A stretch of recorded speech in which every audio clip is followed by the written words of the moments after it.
remember.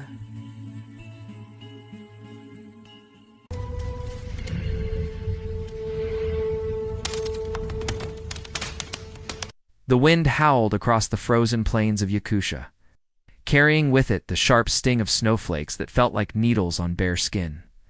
Winter had arrived early this year, far colder and far crueler than any in recent memory. But to Alina Morozova, a 90-year-old widow who had lived her entire life in the Siberian wilderness, this was simply another day. Her house stood alone at the edge of a vast forest, a small wooden cabin built by her late husband more than 60 years ago.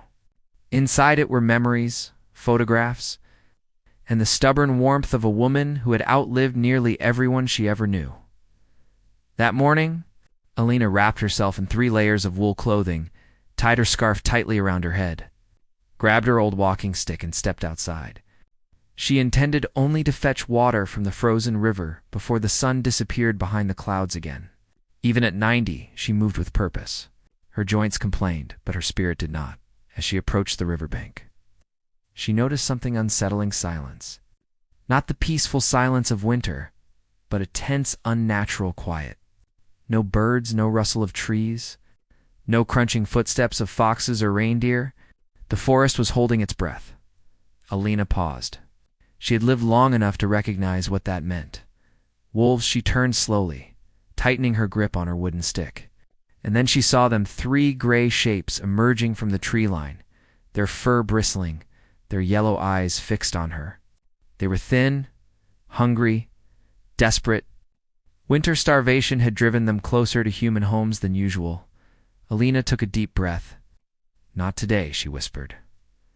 The wolves fanned out, circling her, their growls rumbling low like distant thunder. Alina's heart pounded against her ribs, but fear did not control her. She had faced sickness, war, loneliness, and the death of everyone she loved. These wolves were simply another battle. The largest wolf lunged first. Alina swung her stick with surprising speed, striking the animal across the muzzle. It yelped and retreated, shaking its head. But the other 2 moved in closer, ready to test her limits.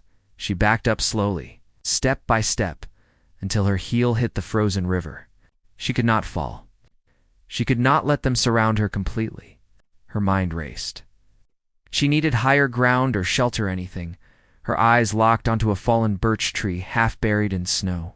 If she could reach it, she might use it as a barrier. With one quick decision, she moved. The wolves lunged Alina through a handful of snow at the closest one, surprising it just long enough for her to gain distance. Her feet slipped on the ice, but she steadied herself, gripping her stick like a spear. She reached the birch trunk and positioned her back against it, forcing the wolves to attack her from the front rather than all sides. The standoff began. Their growls echoed through the forest. Alina's breath steamed in white bursts, each exhale shorter and more strained. Her hands trembled from the cold, but her eyes were fierce. Sharp with survival, the smallest wolf crawled forward. Ears flat, teeth bared, Alina jabbed her stick forward, catching the wolf in the shoulder and pushing it back. But the largest wolf circled again, faster this time. Leaping over the fallen trunk to reach her, it collided with her shoulder and knocked her sideways. Pain shot through her body, but she did not let go of her stick. She pushed herself up, coughing, and struck the wolf across the jaw again. Her legs were buckling. Her lungs burned. She could taste blood from where she had bitten her tongue. "I will not die here," she whispered through clenched teeth. The wolves regrouped for another attack. This time, all 3 moved at once. Alina raised her stick. But then, a loud cracking noise split the air. A gunshot. A second. The wolves scattered immediately, fleeing back into the forest with startled cries. The echo of the rifle faded, replaced by hurried footsteps crunching through the snow. Alina. Babushka Alina.